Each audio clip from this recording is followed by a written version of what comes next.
Well, let's see here. Shut that off for a moment. Welcome everybody to today's episode of Roaring Fork Leadership's Resiliency Experience. And we have Maureen Stepp, Dr. Maureen Stepp from Colorado Mountain College with us today, talking about how we can change our thoughts, can change our mind. And she's a teacher, professor at CMC, and she has a wealth of even IT background. So she's a wealth of knowledge. So really excited to have her here.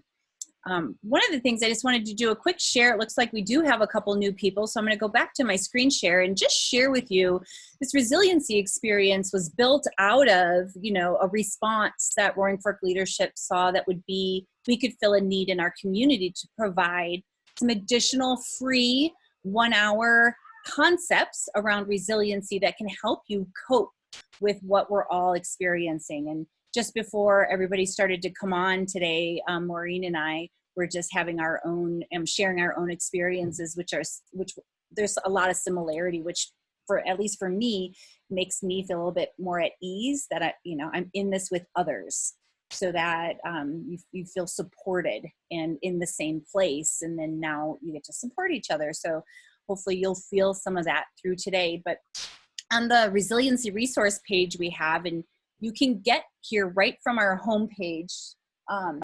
And right here at the top is where we have our resiliency experience.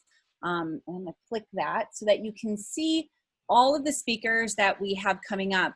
We're planning to do this for 1 year. We have already booked out. I'm starting to book presenters into October. But here you can see where we have Maureen, and Jeff Munn is with us today. He's going to be presenting next Tuesday. So thanks for being here. And then Evan's Assist would be coming up on June 23rd. But you can see the dates go on. And I'm putting registrations as I get all the information as it comes in. So being built out, check back regularly and maybe tentatively put that Tuesday noon to 1 blocked on your calendar and just join these conversations, because they really support me. I almost think of them as a little break in my week to do a little self-care. So one of the things too, if I go back on the page, what you can see is we do even have CMC responds back to business. So there's a lot of resources, not just for RFL, that might be supportive to you. Picken County's website for COVID, Garfield County's website, CDC, CMC's offering a lot of free coaching, free classes over the summer. So by all means, there's a lot of opportunities here to help support you through what we're doing. So with that, Maureen, back to Maureen, she's gonna have this conversation about dealing with change and how we can help our brains adapt. I think through this conversation of how changing your thoughts can change your life. And she's the assistant dean at the CMC. It's the Glenwood campus, is that correct? Yep. And she recently did get her doctorate. So excited for the journey that she's been on herself. So really thankful for you to be here with us, Maureen. Well, thanks. I'm really honored to be here, and I love talking about this stuff. It's what gets me excited. So I'm gonna go ahead and share my screen. And I'll just make one comment. If you can and are willing to show your face, because right now everybody has just their names or a picture up, it does help us connect. I'm really learning that to be able to see people's faces. I know some of us are sometimes working at home if you're single and you don't get to see people, and it's just really nice to have that connection. So thank you so much for turning on your videos. I really appreciate that, if you're willing. And we're all suffering from pandemic hair. So, but yeah, thank you so much for joining us today. I'm working with 3 different screens here, so I'm trying to figure it all out. So hopefully you can see that. But as Andrea said, my name's Maureen Stepp. And let's see. So what I wanted to walk you through today was talking a little bit about my journey, how I got to be where I am today, and really just sharing some of the authors and the thought leaders that I've been reading lately that have really influenced me. And then kind of wrap it all up around this idea of resiliency and what can you take away at the end of this to help you on your journey. So I kind of 2 weeks ago, I think it was 2 weeks ago, I had the honor and pleasure of attending the Glenwood Springs High School graduation as a member of the school board. And the keynote speaker was a gentleman called Eric Weinmeier. And I don't know if you guys know or heard of him, but what an amazing speech he gave. And I felt like he was talking to me as much as he was talking to graduates. And through a generous donation from Alpine Bank, they gave each graduate a copy of his book, which is called No Barriers.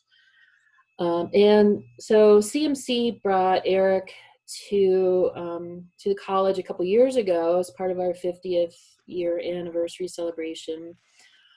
And that was, part of our Common Reader program. But the night that he came to talk, I was teaching, so I couldn't go to his talk. So the fact that I got to see him live in person right there on stage was amazing. He used an analogy in the talk that he gave. And for those of you who don't know, Eric Weinmeier was the first and only blind person, to climb Mount Everest. And so he talks a lot about that experience of, having the team around him and overcoming the barriers that he needed to overcome as a blind person to achieve that. The book No Barriers is based on his kayaking the Colorado River through the Grand Canyon. Amazing story. But he just talks about these barriers that come up. And, what he talked about in that speech was the pandemic as a huge barrier and how all of these graduates overcame those barriers and had that resilience. The one thing that stuck out to me was he categorizes people into 3 categories: quitters, campers, and climbers. And he said, I'm not going to talk about quitters today because none of you are quitters. You're all here graduating. So he talked about campers. And campers are, the people that have great vision and have, a lot of drive, and they climb that mountain. And then they get to a plateau and they just kind of set up camp. And they're like, I'm comfortable here. Going to the next level is too hard. I don't want to take the risk. And they just kind of stay where they are. And then the climbers are the ones that overcome those barriers, face those risks, and continue climbing. He uses the mountain climbing metaphor a lot because he's a climber. But, you could apply that to kind of any part of your life. And so I started thinking about that. I'm like, I feel like I'm camping here for a while, and that's okay. And at some point I'll be motivated to start climbing to maybe a different plateau. And then one of the things that's on the back of his book, which is really, I think, inspirational, is what's within you is stronger than what's in your way. So I feel a lot like what we're talking about with resilience and change and overcoming obstacles was in that whole speech of his. So the book is called No Barriers. I would definitely recommend reading it. And his speech, if you go to the Glenwood Springs High School Facebook page, they have the video of the whole graduation on there. So recommend that as well. Come here. Come here. So a little bit about me. I am an RFL grad. I attended the academy in 12 and 13, graduated in 13. And that just, I was coming off a battle with cancer. So I was kind of looking to put that behind me and really, start exploring more this idea of leadership. And I was new to the Valley at that time. We had just moved here a year and a half before. So that was a great way for me to network with people from throughout the valley, not just Glenwood. We live in Glenwood. And I remember, I think it was Jonathan Clark's session, which was October of that year, October of 12, and it was at Snowmass, and we were carpooling. I was driving, and you know the signs that they put on the back of the CME vans? And one that stood out to me, and it was just called "Arrive Alive." And of course, the CME slogan is "Let us do the driving, and we'll get you there safe and arrive alive and safe." But when I saw that, it was like a completely different perspective of arriving alive, meaning how are you going to show up? How are you going to be present? How are you going to be alive when you arrive? So I've really taken that ever since that session when I saw that sign.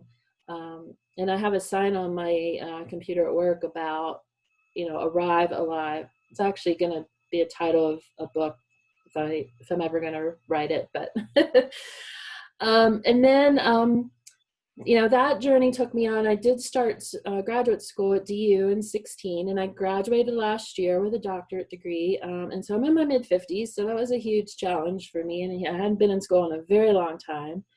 But the opportunity presented itself, and I'm like, yeah, I'm going to do this. And it felt really good. And now I'm kind of like, I've taken a little bit of time off. It's been almost a year. I'm like, okay, now what? Last year I ran for the Roaring Fork School District Board. I ran unopposed, but it was still the first time I took on something like that. So that's been challenging, and I'm learning a lot. And so it's just kind of a little bit about me and my background since I graduated from RFL.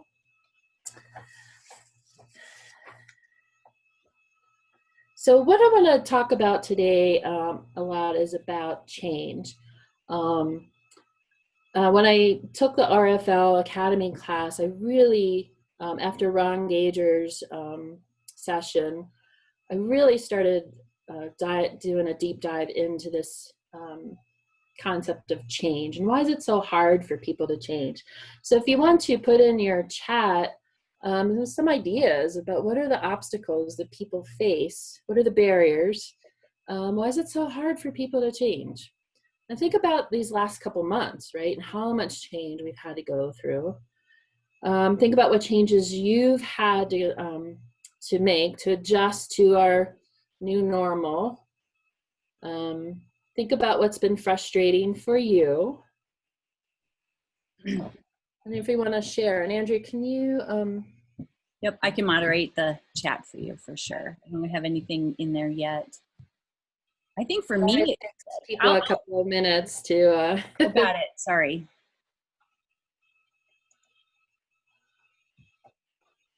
So think about those things that have been frustrating over the last couple of months that we've been forced to change pretty quickly, and how uncomfortable that feels.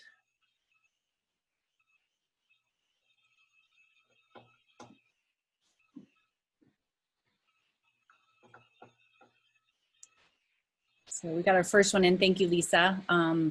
Lisa's a huge doer, and the pandemic has slowed down my world. I can't rely on my normal coping skills right now. Yeah. Yeah, that's huge. As Andrea said, we were talking right beforehand, and it's like, it feels like time is going really fast because it's the middle of June already. Like, oh my gosh, we all wake up like, what day is it? What are we doing? But then it feels like it's dragging, and it's really slow because we don't know. The future is so uncertain. We don't know what's going to happen, and it's so hard to plan when you don't know some of the variables. And it's been hard for people to slow down and be at home and deal with all of that. So yeah, thanks for sharing. Yep, that's the only one that's come in. But for Maureen, I'd like to share what I find is it's not like change. It's harder than it ever has been. Like change is already one of those like things like, oh, I got to change, right? Our brain's like consistency, but yet like changing now, it's like I have to come up with 3 different scenarios. It's not just one solution is the right solution. It's like we don't know which is the right solution, which I think makes it even harder right? Because you're just like, I have no idea what's going to work because there's this uncertainty, right? It's like, we've never done this before. It's like Yeah, it's funny that, you know, some people work really well in that ambiguity and that gray area, and they just kind of go with the flow. And other people are like, I need to know what's happening. You know, I can't work like this. And it's people. As Andrea mentioned, I did have, before I was in higher education, I had 15-year career in the IT field. So I was like Dilbert because it revolves around IT stuff. And as I mentioned, I teach a class on managing change, leading and managing change at the college. And I've incorporated a lot of stuff that I learned at RFL into my class here. But I just let you read this, but I think it says the last thing is my urge to hurl has increased a little bit, and that's what change feels like.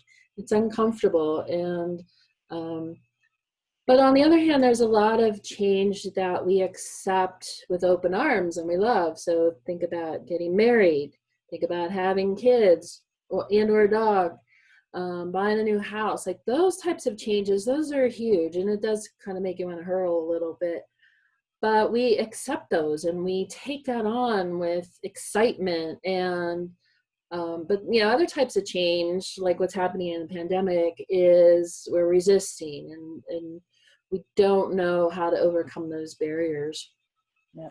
So Maureen, we got 2 more comments. I think those are great. I love Carrie Ann commented that it's been really hard to disconnect from people. She's a hugger is how she describes herself. So that shift has been quite a challenging and a blessing. And I love how Beth is using that. She's found that she's had to go slower to go faster. Like thinking of you know, Zoom, right? Any facilitator or teacher out there in the education industry, I'm sure had to put their tech skills on steroids, right? To dabble and be better at the technology that exists so that we can meet virtually and come up with new solutions that never would have been in a thought process or existed before. So those are 2 more. Thank you both, Carrie Ann, Beth, and Lisa. Yeah, thank you guys. And thanks, Andrea. The way that my screens are set up, I can't see the chat area. So thank you for monitoring that. But yeah, it's really hard to hug people through Zoom. It's really hard to read body language, which is another connection point that we have with other human beings. So that's been an adjustment, and we've had to work harder to make that connection with people.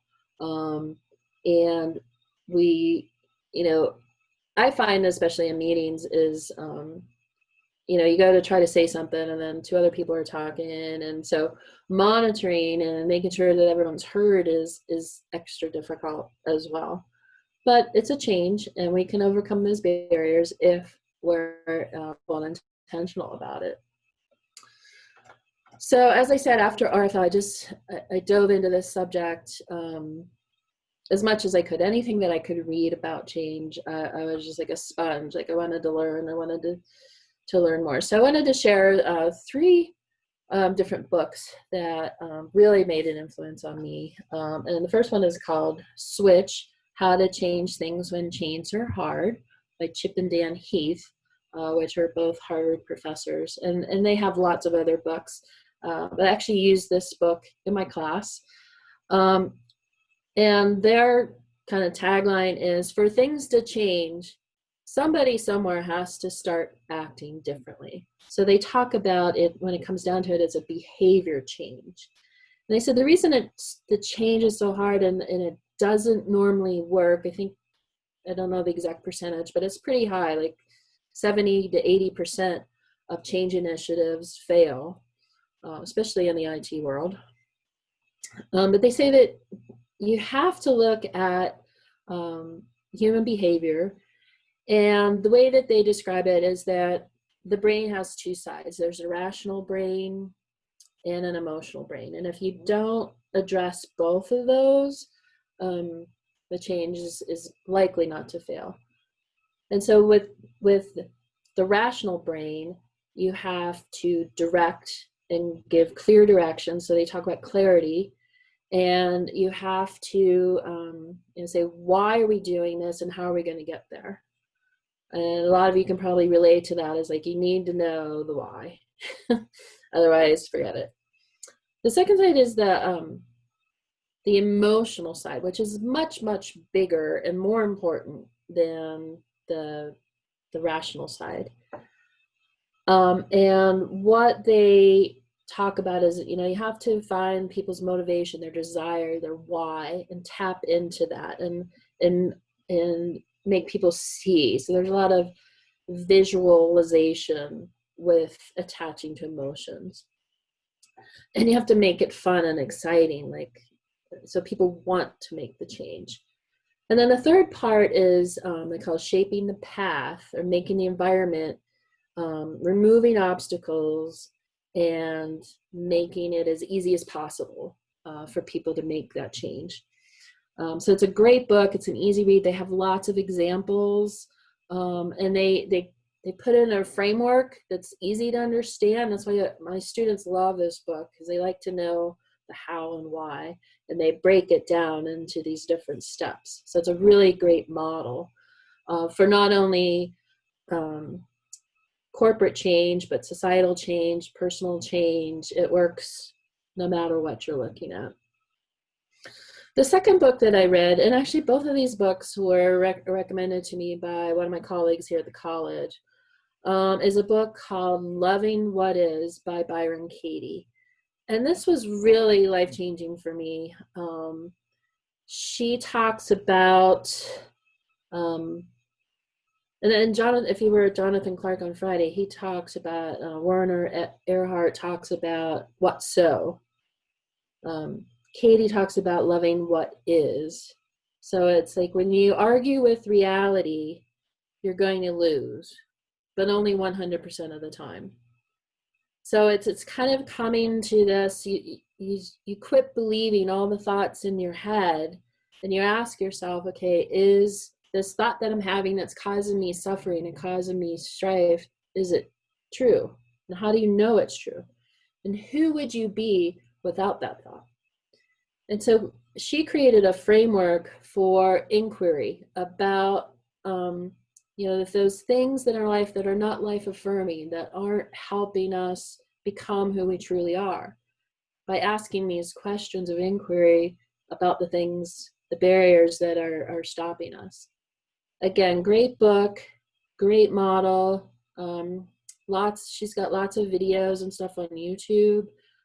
She did an interview with Oprah that was really fascinating. She talks about her life and the transformational change that she made through doing what she calls the work.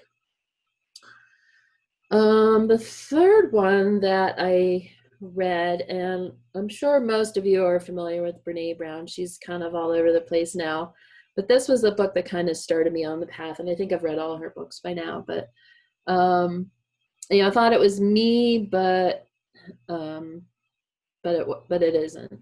So, Brene just has a way of making things real and helping us be authentic, and not wasting our energy and our time on worrying about what other people think of us, and just being true to our authentic selves, and feeling and really feeling and understanding that we are good enough. We are perfect, whole, and complete, just as we are. So these three books were kind of transformational for me. So that I wanted to share them with you briefly. So after reading all these books, I came across another great thought leader, Dr. Wayne Dyer. And I had heard his name.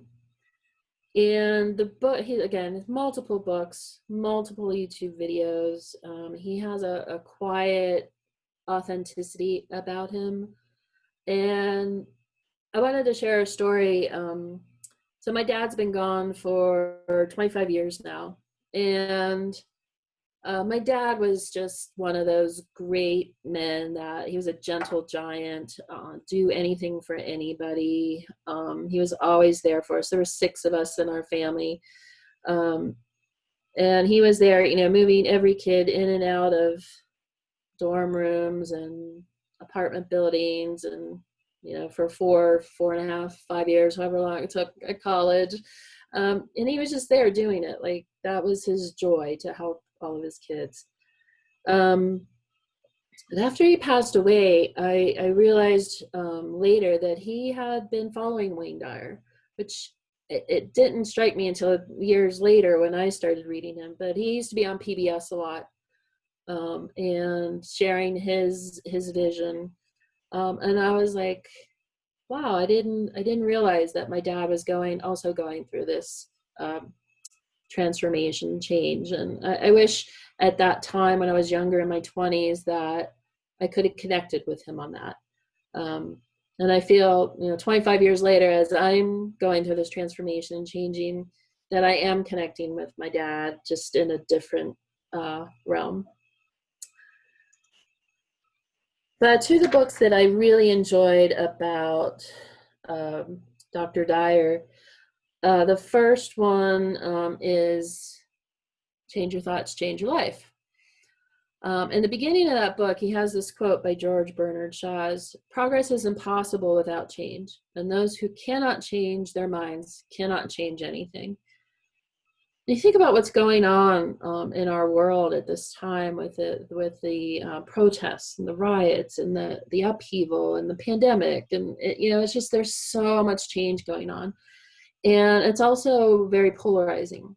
And so, we hope to, as people learn about these concepts of interchange and societal change, that we be open to what that means, what it means to change your mind.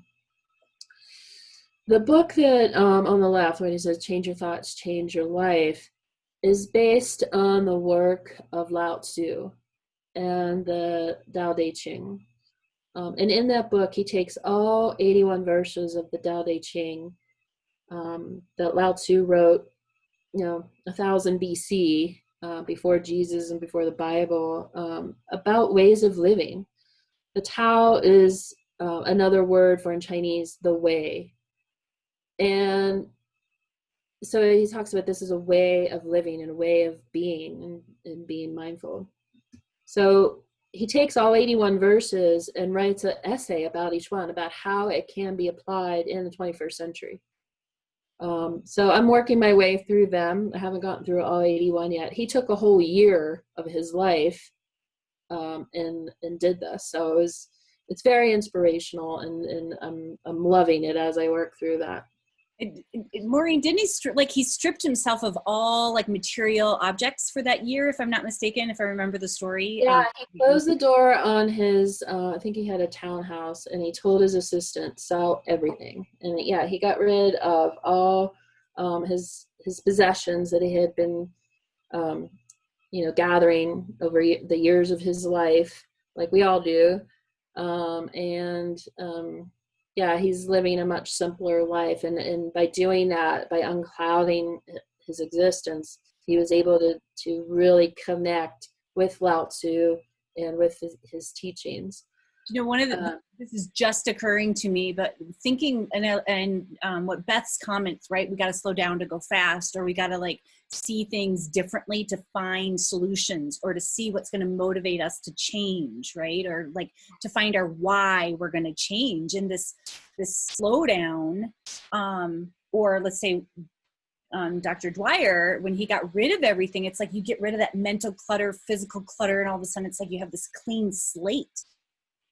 It's there's nothing, you're creating from nothing.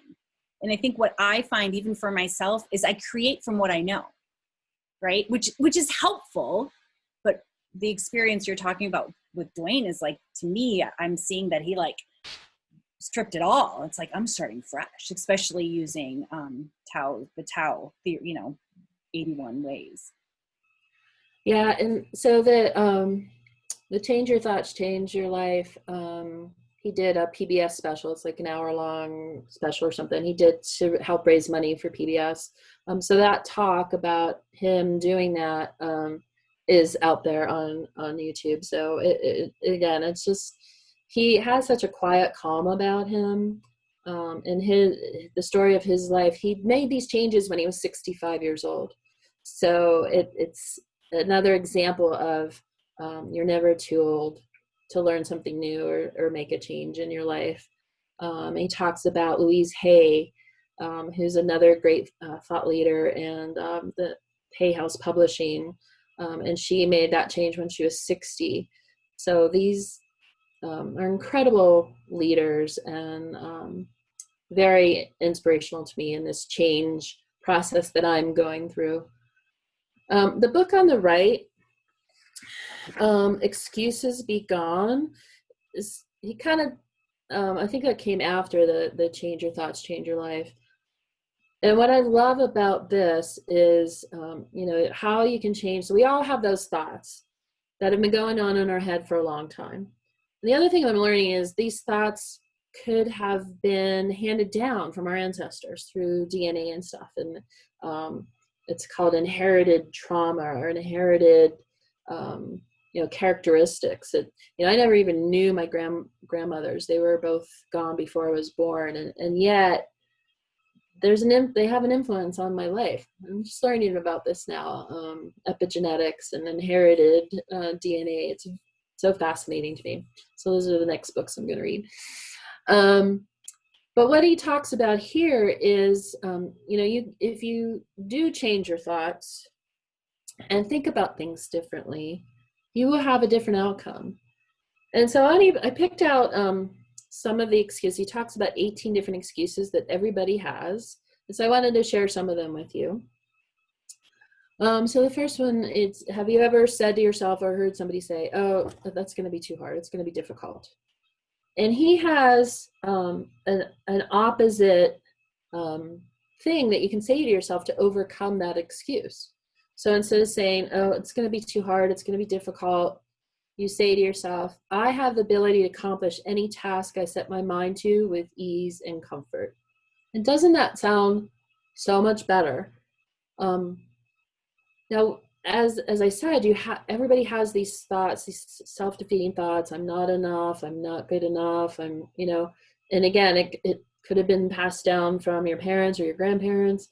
So to overcome that, you have to have a very specific practice, and it has to be an everyday practice, because it's not going to happen. I'm going to say this once, and all of a sudden I'm like, yay, I'm good. You have to repeat it and do it and live it and believe it over and over again for it to make an effect. It's going to be risky. Being myself involves no risks. It is my ultimate truth, and I live it fearlessly. It will take a long time. How many have said, I want to start my own business, or I want to climb a 14er, or whatever that goal is? It's going to take too long, and I'm too old, or whatever. I have infinite patience when it comes to fulfilling my destiny. There will be family drama. How many of you have family that said, oh, you'll never do that, or don't waste your time or your money, that's ridiculous. So to overcome that, I would rather be loathed for who I am than loved for who I am not. So I'm not going to read them all, but there's I don't deserve it, and I just picked out some of them that we know we use a lot. It's not in my nature. Probably right around the time when I joined at RFL, I remember saying this to myself, is that, I wake up in a bad mood, and I'm just like, it's just who I am. It's part of me. I've always been this way. It's my nature. I don't know why. I don't know why I'm always in a bad mood. I don't know why I'm thinking negative thoughts, and why fight it. It's just who I am. And luckily, through this RFL, it initiated this transformation for me, and now it's 8 years later, and I wake up with a very different mindset, and very positive. And so, all these thought leaders and all of the teachers in RFL have helped me overcome these excuses. I'd love to see chats, because I mean, my infamous one is there's never enough time. There's not enough time. And constantly through the day, I do this practice, right? I have my little mantras I have to tell myself, and I literally rebut it. And I have to say, there's plenty of time. There's plenty of time. If you look at number 17 there, I'm too busy. Yeah. Which is as I unclutter my life, I free myself to answer the callings of my soul. So that's what we were just talking about with Wayne Dyer, is uncluttering life. And, it takes a lot of intention. It takes a lot of mindfulness. It takes a lot of practice, and everyday practice. I've been doing this for years. Yeah, it's not going to happen overnight. If you care, Carrie Ann, I love it. Mine is, I can do it tomorrow. I'll do that tomorrow. So I'd be curious if anybody else wants to throw in a chat. I can moderate if it fits in, but it's kind of that concept, like we're all in this together. We probably have all of these same excuses, but maybe one's showing up more recently than others. So if you want to share that with us in chat, that would be fabulous. Thanks.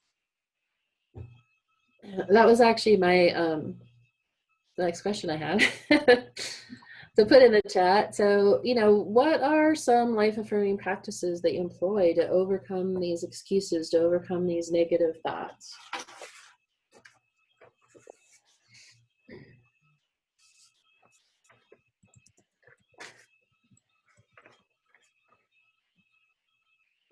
In the emotional intelligence work that I do, I also, another mantra is like stop and pause. To stop and pause. I think one of the things you talked is like this, I think with technology today, we get into this urgent, right? Like there's not enough time concept, right? I need it now or yesterday. And I love Carrie Ann's probably a little bit of the opposite, right? I'll do it tomorrow. But it's that stop and pause, I think, helps to, it's like just stop it all. Stop the brain thoughts, stop whatever, and try to start from maybe it's starting from a place of nothing to step back in and or analyze the emotions, right? Like that are occurring, that's causing, if it's anxiety or fear or whatever might be showing up, and check out, why am I scared of this? Why, right? Back to these why questions. And I did put in the chat, if you do have your chat available, I had a document, Maureen, that totally aligned with what you're talking about when you talked about why, like getting to the why to help your motivations. And it's literally a worksheet you can download and walk you through steps. Very, very simple thing. But Lisa talked about, she likes to lead with gratitude, that it's a way to reset herself. And then Carrie Ann has some affirmations. Oh, these are awesome. Life is always working out for me. If God be for me, if God be for me, who can be against me? If God is for you, right? Who could be? And I wonder what I can get out of this situation. Oh, right. Curiosity is what I hear in that. Yeah, those are all great examples. And I think just by the nature of these lunch and learns about resiliency, the people that are attending them are already on this transformational journey and do a lot of these things. I love practice the pause. That's a really good one. Breathing, doing some deep breathing. If you just stop and breathe for 30 seconds, that'll change, the chemical makeup in your brain so that you can be open to curiosity. Being mindful and present, arrive alive. How are you going to show up? Louise Hay has a famous saying, the point of power is always in the present moment. I think that is so powerful. It's just, instead of thinking about what if and tomorrow and what do you need to get done, and so just breathe and be in the present moment. Meditation practice, having that mental discipline to stay focused and stay present. Journaling, the gratitude journal. So there's so many different things out there. And what I am finding is that as I'm on this path, I'm also meeting a lot of people that are on this same journey. And, I don't think that's a coincidence. I think people show up in your life for a purpose and a reason and to help you, become your authentic self. So thank you, Andrea. Thank you, Carrie Ann. All really great stuff. So after I was enthralled with Dr. Dyer, I met another woman in the Valley. Her name is Lauren Maloney Getfert, and she has the Neurofunctional Institute in Carbondale. And what she turned me on to was Dr. Norman Doidge. And his two books, The Brain That Changes Itself and The Brain's Way of Healing, this is has really taken me to the next level of life-changing. Oh my God, this is so powerful. But what he talks about is neuroplasticity and how you can use these principles of neuroplasticity to actually change your brain, which then your thoughts change and your life changes. So you can see how this is a nice progression from what Dr. Dyer was talking about. But he talks about in these books of the brain's way of healing, and what Lauren has done in her practice is helping people overcome different illnesses. So you hear about stories of people going under surgery without anesthesia because they're able to slow their brain down enough and turn off those pain points so that they don't feel the pain during surgery. And everyone's like, oh yeah, whatever, that's impossible. The other story I've heard is the story that they, or one of the examples that they gave was, somebody doing a workout, an hour-long workout of cardio and weightlifting and everything, and somebody sitting in a chair going through that motion in their brain of working out and doing cardio and weightlifting, and they had the exact same results. I'm like, oh, that sounds interesting. So you get the results without even doing it, just thinking about it. He starts off in The Brain's Way of Healing and talking about another doctor who had chronic pain and what he did to overcome chronic pain. And he did that with visualization. So it talks about when we have acute pain, so you get hurt, tweak a knee or something, it's your body's self-protection mechanism that kicks in. So you have acute pain to say, we need to protect this area. But then over time, with chronic pain, the area in your brain that registers pain increases.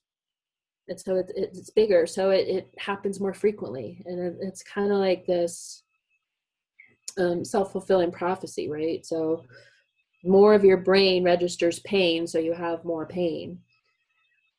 So when he realized this, when he saw, pictures of the brain in different levels of pain, he said, okay, well, what if I use my senses and other things that every time I feel pain, I will do this instead. So he used visualization of the brain without chronic pain. So every time he felt pain, which in chronic, you usually feel it all day long, he pictured the brain without pain.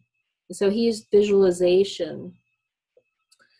And it took him almost a year of daily focused intention of visualization. And, after a couple months, he was like 10 minutes without pain. So you can imagine most people would say, oh, this doesn't work, and give up, right? A couple months and you're only 10 minutes free of pain. But he kept at it and kept at it and kept at it. And after a year, he was totally pain-free and off his pain meds.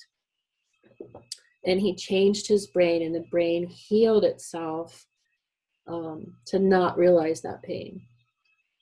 The second story he was talking about, and I'm still working through this book as well, but he There was a man in South Africa that was diagnosed with Parkinson's in his 30s. And he got to the point with modern medicine, he was on medicines for a while that kind of staved off some of the symptoms, but he was getting worse and worse. It's a deterioration disease, and you lose mobility, and it's a terrible, terrible disease and terrible way to go. Well, he started walking, and the results of him doing this, he's been able to stave off a lot of those, and I think he's in his 70s now. But again, the mental intention and the practice and the daily thing. Now, he says he's not free of Parkinson's symptoms, but he's still been able to stay active and do all these things. And the medical establishment didn't believe him, and they brushed him off. Like, this is, but he still has Parkinson's and he still has symptoms. But with his practice and changing his brain, he's been able to stave off most of them and continue to lead an active life. With Lauren's practice in Carbondale, she's done a lot of work with traumatic brain injury and spinal cord industries, and lots of healing from cancer. She's a cancer survivor herself. And she's just one of those people that you can see her light, and you can see her love and giving her knowledge to her patients to help them. And she's gotten people, that were told they're never going to walk again, to skiing and biking and, doing all the things that we love to do in the mountains. And she uses Norman Doidge's as a foundation for what she has to add to it from her experiences in life. And she's come up with using all of your senses and movement and self-talk and these concepts of neuroplasticity. And again, if you look up NFI, Neurofunctional Institute, there's a video out there of the work that she's done, and it's just amazing. And so, like I said, this research and these books and what I've seen with Lauren has just taken this concept of change and how you change your brain. And, you're never too old to learn, and you're never too old to change, and changing your thoughts and changing your practices, anything's possible. So then, this was just 2 weeks ago. I was introduced to the work of Dr. Michael Cohen. And this is just, again, another layer of, oh my gosh, this is so powerful. And what Dr. Cohen talks about is nature and nature's way of healing. And there's so much disease and social strife and things wrong with our planet. And it's because we have disconnected from nature. Like, we are part of nature. We are, and since we're disconnected, that's why we're seeing all these problems. And so, and I think probably everyone on this call can agree that when we're out in nature, we feel better, right? And so how do we use that connection with nature to heal ourselves and heal our society and heal the earth? Like I said, I just was introduced to this 2 weeks ago. And I'm finding it very, very powerful. And he said, even if you're in your backyard or you're in the backcountry, these concepts can work. You see a flower growing up through a crack in the sidewalk, you can connect to nature. I'm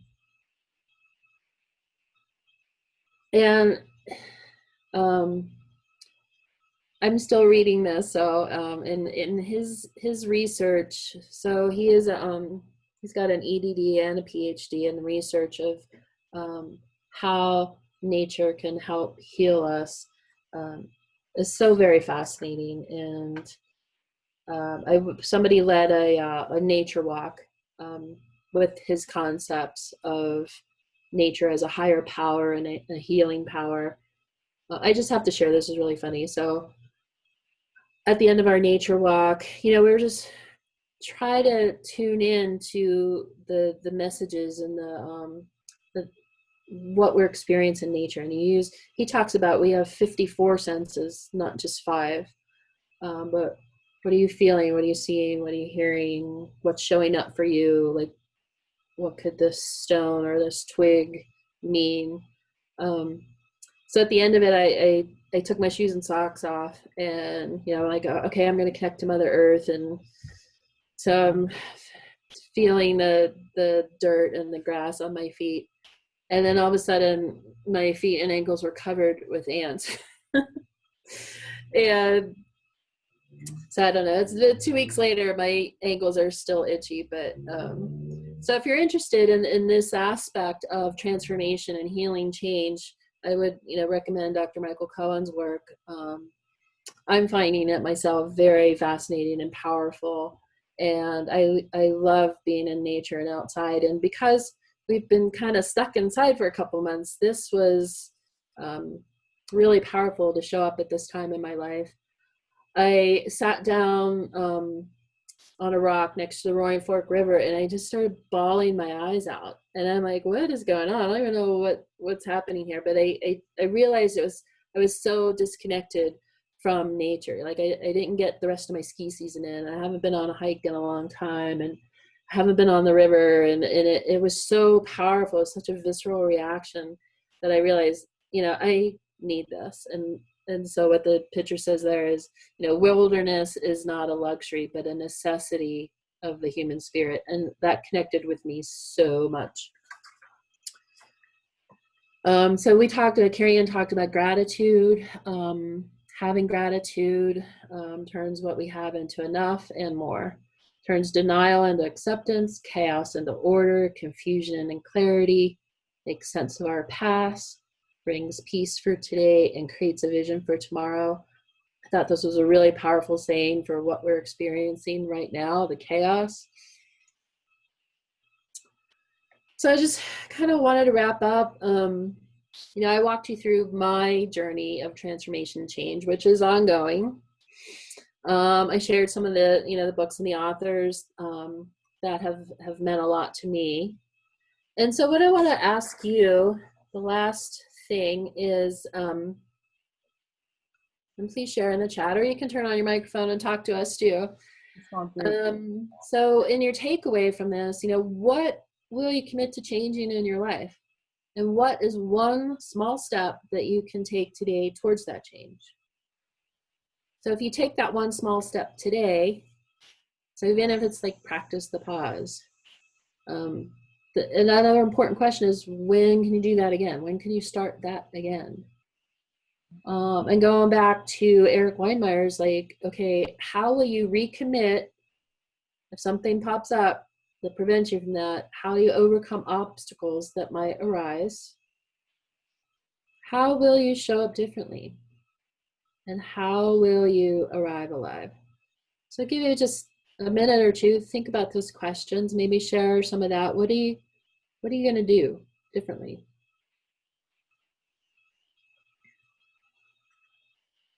I think back to the very first question that I asked is, what have you been frustrated about these past couple months? Okay, instead of being frustrated, think about one thing you can do to maybe change that. I heard this the other day, and I can't even remember where I heard it, but I don't know how many of you are on Zoom meeting after Zoom meeting after Zoom meeting. So instead of showing up for the Zoom meeting like, oh my God, I'm just going to get through this, and I'm going to check emails while I'm on, and this is such a waste of time, and I don't know if any of you have felt that, but instead change that excuse to, how can I be supportive? How can I be of service to this meeting? How can I make it more relevant? Or what can I get out of it? What will be helpful in this? I know several times in meetings, I kind of tune out and do something else. And then, the one little nugget of information that I need, I didn't hear. And it's like, oh, how can I be more present? And how can I make this more meaningful? So Andrietta, what one thing are you willing to commit to change, Andrea? Well, I am still in a process of change. I've added a few extra pounds over sitting around at home and not being as right? active. And I started a 10-day cleanse. I don't look at it as a diet. It's just a way to kickstart thinking better, like better, healthier foods that I'm doing. So I figured a cleanse to like clear the slate and then reintroduce some, better habits that you learn within the 10 days. So that's one thing that I'm like this morning I woke up and I go, oh my God, day 4 of 10. I'm already at day 4. And I'm already feeling better, right? I'm already there's more energy in my day and I'm sitting there going, oh, this is great. So my hope is that continues. I stay on track and I'm finding my motivations and my little things throughout the day to help me do that. And then it pushes me to the next thing, right? Like that one step makes me then I'm going to start my running again, or I'm going to hike at least twice a week, whatever. I'm still not there yet. I'm doing my first 10 days and probably around day 8, I hope to add what is day 11 going to look like. Right. Yeah. Carrie Ann? Yes. Hi, Maureen. Thank you so much. This has been lovely. I think you and I have a lot of common connections in our reading and such. And it's so funny that Andrea just mentioned that, because I was like, well, one thing I could do is start drinking my smoothies again and stop eating sugar. And so now that she just said that, I'm going to do that. I had one today, so I'm just going to keep on that roll. And I think another thing that I'm going to commit to as well is just taking time each day to read either audio or read stuff, because there's so much out there that I really want to read, especially with the current culture, things that are going on currently in the world, and some of the anti-racism things that I want to get my teeth into. And so and I love the book about the nature as higher power. There's another book I love, The Nature Principles. So I can't wait to check that out. So thank you for all those resources.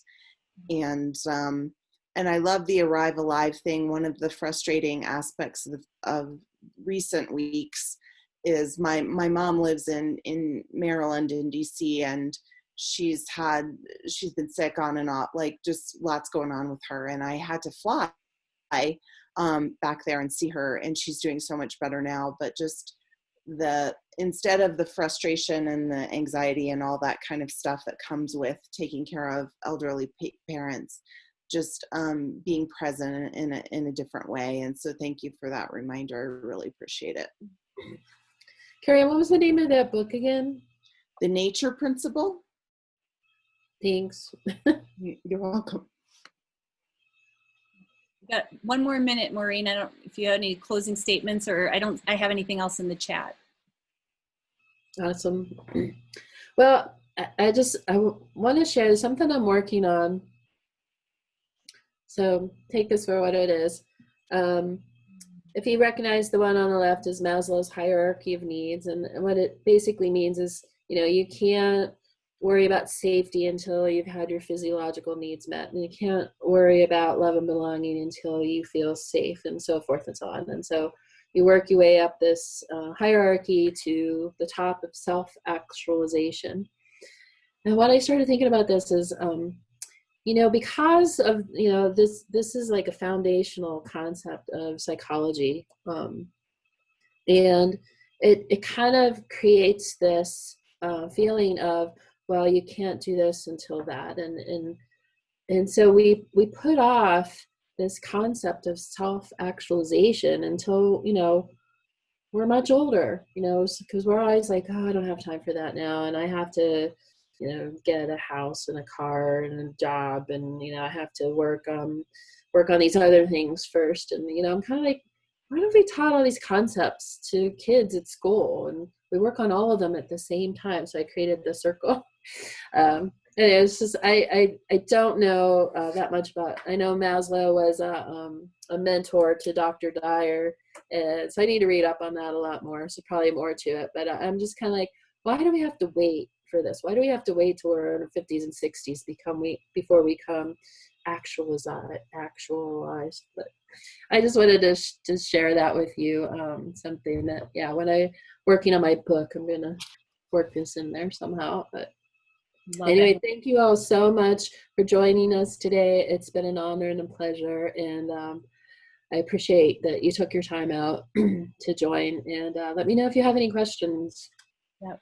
And we'll send a follow-up email. I'll resend the worksheet if you didn't get a chance to download it, depending on what kind of device you were on during the session. And Maureen, maybe I could get a list of the books, or you'd be willing to share the slides and I can send those out. I can share my slides out, so it has all the books in there too. Perfect. So we'll do that quick follow-up with everybody. Thank you so much for attending. Again, Roaring Fork Leadership, if you go to the website, we have a bunch of resources as well. And as Maureen was talking about our academy, we're accepting applications for our 10-month program that's going to be starting in September. We've postponed it a month just to support, working through uncertainty and putting things in place that we can make sure that we have a safe experience for all in the future of our programming, and offering some virtual sessions via Zoom and all sorts of different things so that we can be adaptable as well. So again, thank you so much everybody for joining us. Thank you, Carrie Ann, Maureen, for doing this. And of course, CMC is a plethora of resources right now for our community. So thank you again, everybody, and enjoy the rest of your day. Thank you. Blessings.